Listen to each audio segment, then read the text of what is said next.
In today's video, I'm going to teach you how to customize theme settings, branding, backgrounds, and images in your document template. To get started, open the document or template you want to update. We're going to make a few simple design changes that can help your document look more polished, more consistent, and more aligned with your business branding. This is especially useful if you want every proposal, menu, or client-facing file to have the same professional appearance. First, go to the Format tab on the right-hand side of your screen and then select Theme.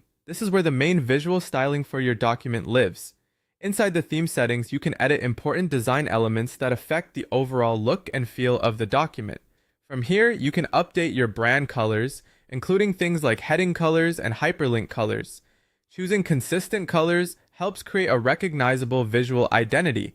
So if your business already uses specific brand colors, this is a great place to apply them. You can also change the fonts used throughout the document. Try to pick fonts that are easy to read and match the tone of your brand.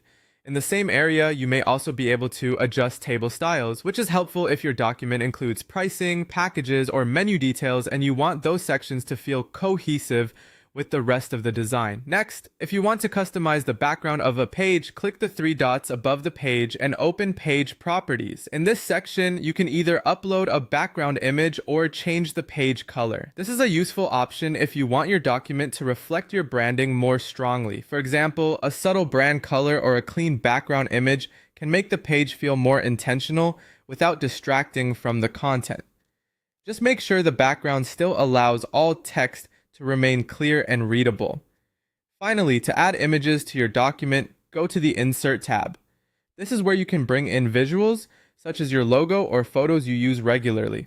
If you know you'll want to reuse those same images in future documents, look for the option labeled Automatically Add to Image Library and check that box. This can save time later by keeping your commonly used visuals ready to access whenever you create a new document. Once you've gone through these settings, your template will feel much more customized and brand ready. Small visual updates like these can make a big difference in how professional and consistent your documents appear.